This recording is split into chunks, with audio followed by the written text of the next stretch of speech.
मान्यवर, अभी एक फैशन हो गया है, आम्बेडकर आम्बेडकर आम्बेडकर आम्बेडकर आम्बेडकर आम्बेडकर। इतना नाम अगर भगवान का लेते तो 7 जन्मों तक स्वर्ग मिल जाता। अच्छी बात है ना? सुनिए तो, सुनिए ना, आप सुनिए ना, मैं बताता हूं। हमें तो आनंद है कि आम्बेडकर का नाम लेते हैं।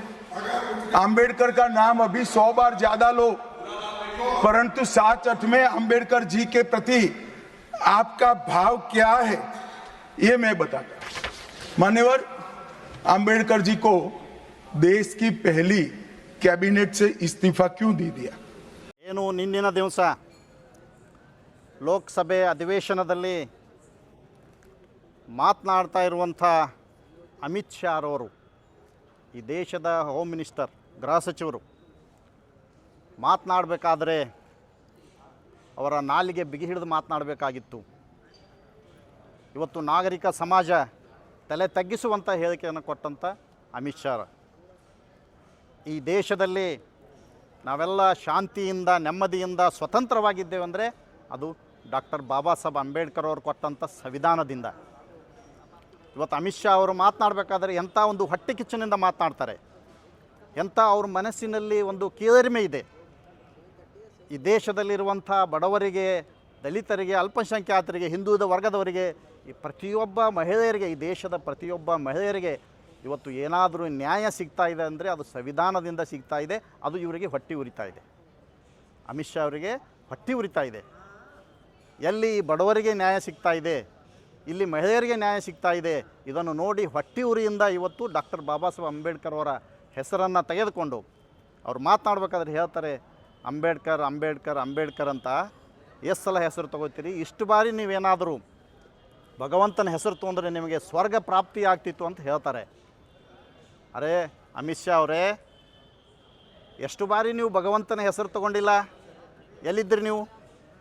ಸ್ವರ್ಗದಲ್ಲಿದ್ದೀರಾ? ಸ್ವರ್ಗ ಏನಾದರೂ ಎಲ್ಲಿದೆ ಅಂತ ನಿಮ್ಗೆ ಏನಾದರೂ ಗೊತ್ತಿದೆ? ಕನ್ಫರ್ಮ್ ಇದೆನಾ? ಏನೂ ಇಲ್ಲ. ಇಲ್ಲಿ ನಿಮ್ಗೆ ನೋಡಿದ್ರೆ ಅನ್ನಿಸ್ತದೆ ಈ ಸ್ವರ್ಗದಾಗಿಲ್ಲ, ನೀವು ನರಕದಾಗಿದ್ದೀರಿ. ನಿಮ್ಗೆ ನೋಡಿದಾಗ ನಮ್ಗೆ ಅನ್ನಿಸ್ತದ ಒಂದು ಹುಳ ಹತ್ತಿ ಕೀಡಿ ಹತ್ತ ಗಿಡ, ಆ ರೀತಿ ನಿಮ್ಗೆ ನೋಡಿದಾಗ ಹಂಗೆ ಅನ್ನಿಸ್ತಾ ಇದೆ. ಅದಕ್ಕೆ ನಾವು ಹೇಳ್ತೀವಿ, ಈ ದೇಶದಲ್ಲಿ ಪ್ರತಿಯೊಬ್ಬರಿಗೂ ನ್ಯಾಯ ಸಿಗ್ತಾ ಇದೆ.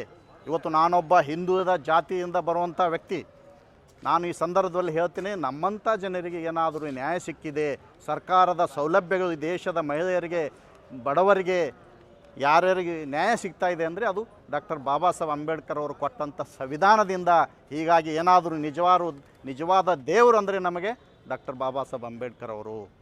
ನೀವು ಕೂಡ ಅಮಿತ್ ಶಾ ಅವರೇ, ನಿಮಗೊಂದು ಕಿವಿ ಮಾತು ಹೇಳ್ತೀವಿ, ನೀವು ಕೂಡ ನಿಂಬಲ್ಲೇನಾದರೂ ಮನುಷ್ಯತ್ವ ಇತ್ತು ಅಂದರೆ, ನಿಂಬಲ್ಲೇನಾದರೂ ನ್ಯಾಯಕ್ಕೆ ನೀವು ಬೆಲೆ ಕೊಡೋದಾದರೆ, ಇವತ್ತು ಯಾವತ್ತು ಉಪಕಾರ ಮಾಡ್ತಾರೆ ಅವರಿಗೆ ಕೃತಜ್ಞ ಹೇಳಬೇಕಾಗ್ತದೆ. ಯಾರು ಮಾನವೀಯತೆಯಿಂದ ಇರ್ತೀವಿ, ನಮಗೇನಾದರೂ ಉಪಕಾರ ಆಗಿತ್ತು ಅಂದರೆ ಅವರಿಗೆ ನಾವು ಕೃತಜ್ಞತೆ ಹೇಳಬೇಕು. ಈ ದೇಶಕ್ಕೆ ಉಪಕಾರ ಆಗ್ಯದಂದ್ರೆ ಡಾಕ್ಟರ್ ಬಾಬಾ ಸಾಹೇಬ್ ಅಂಬೇಡ್ಕರ್ ಕೊಟ್ಟ ಸಂವಿಧಾನದಿಂದ ಉಪಕಾರ ಆಗ್ಯದ. ನೀವು ಈ ದೇಶದ ಏನು ಹೋಮ್ ಮಿನಿಸ್ಟರ್ ಆಗಿ ಅಧಿಕಾರ ಚಲಾಯಿಸ್ತಾ ಇದ್ದೀರಿ, ರಾಜನಂತೆ ವರ್ತಿಸ್ತಾ ಇದ್ದೀರಿ, ಇವತ್ತು ದುರಹಂಕಾರದಿಂದ ನಡ್ಕೊಳ್ತಾ ಇದ್ದೀರಿ ಅಂದರೆ ಇವತ್ತು ಆ ಸಂವಿಧಾನದ ಅಡಿಯಲ್ಲಿ ನೀವು ಒಂದು ದೇಶದ ಹೋಮ್ ಮಿನಿಸ್ಟರ್ ಆಗಿರಿ. ಅದಕ್ಕೆ ನೀವೇನಾದರೂ ಕೃತಜ್ಞತೆ ಸಲ್ಲಿಸುವಂಥ ಮನೋಭಾವ ನಿಂಬಲ್ಲಿದ್ದರೆ, 1 ಬಾರಿ ಅಲ್ಲ, 100 ಬಾರಿ ಅಲ್ಲ, 1,00,000 ಬಾರಿ ನೀವು ಡಾಕ್ಟರ್ ಬಾಬಾ ಸಾಹೇಬ್ ಅಂಬೇಡ್ಕರ್ ಅವರ ಹೆಸರನ್ನು ಹೇಳಿ ಈ ದೇಶದ ಜನತೆಗೆ ಕ್ಷಮೆ ಕೇಳಬೇಕಂತ ಈ ಸಂದರ್ಭದಲ್ಲಿ ನಾನು ಆಗ್ರಹವನ್ನು ಮಾಡ್ತಾಯಿದ್ದೇನೆ. ಈ BJP ಅವರ ಅಜೆಂಡಾ, ಇದು RSSನವರ ಅಜೆಂಡಾ. ಈ ದೇಶದಲ್ಲಿರುವಂಥ ಸಂವಿಧಾನವನ್ನು ಬದಲಾವಣೆ ಮಾಡಬೇಕನ್ನುವುದೇ ಇವರ ಉದ್ದೇಶ. ಯಾಕಂದರೆ ಈ ದೇಶದಲ್ಲಿರುವಂಥ ಬಡವರಿಗೆ, ಈ ದೇಶದಲ್ಲಿರುವಂಥ ಮಹಿಳೆಯರಿಗೆ ಇವತ್ತು ನ್ಯಾಯ ಸಿಗಬಾರ್ದು.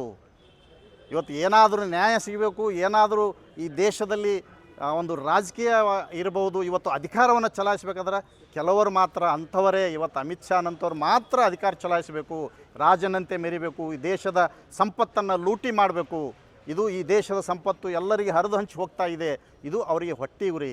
ಇವತ್ತು BJP ಅವರಿಗೆ ಹೊಟ್ಟೆ ಉರಿ.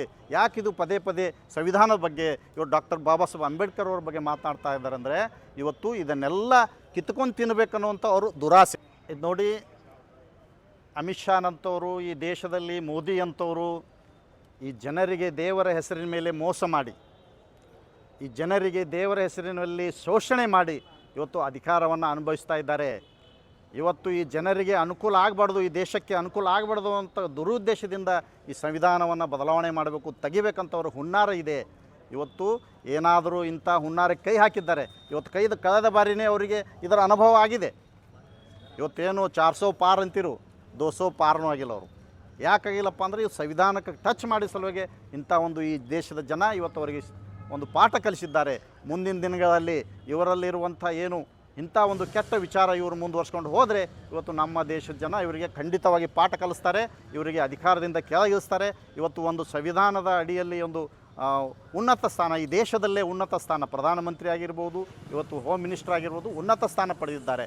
ಇವತ್ತು ಆ ಉನ್ನತ ಸ್ಥಾನ ಪಡೆದಕ್ಕೆ ಈ ಸಂವಿಧಾನ ಕೊಟ್ಟಂಥ ಕಾರಣಕರ್ತರು ಏನಾದರೂ ಮನುಷ್ಯತ್ವ ಇತ್ತು, ಇವ್ರ ಬಳಿ ಮಾನವತೆ ಇತ್ತು ಅಂದರೆ, ಕೃತಜ್ಞತೆ ಭಾವನೆ ಇವ್ರ ಬಳಿ ಇತ್ತು ಅಂದರೆ ಇವತ್ತು ಡಾಕ್ಟರ್ ಬಾಬಾ ಸಾಹೇಬ್ ಅಂಬೇಡ್ಕರ್ ಅವರಿಗೆ ಕೃತಜ್ಞತೆ ಸಲ್ಲಿಸಿ ನಿಮ್ಮ ಜನ್ಮ ಪಾವನ ಮಾಡ್ಕೊರಿ. ಇಲ್ಲಾಂದರೆ ನರಕ ಅನ್ನೋದು ಏನಾರು ಇದ್ದರೆ ಅದು ನಿಮಗೆ ಸಿಗ್ತದಂತ ನಾವು. ಇಂಥವ್ರು ಅಧಿಕಾರದಲ್ಲಿ ಮುಂದುವರೆದ್ರೆ ಈ ದೇಶದಲ್ಲಿರುವಂಥ ಬಡವರ ಗತಿ ಏನು, ಈ ದೇಶದ ಮಹಿಳೆಯರ ಗತಿ ಏನು?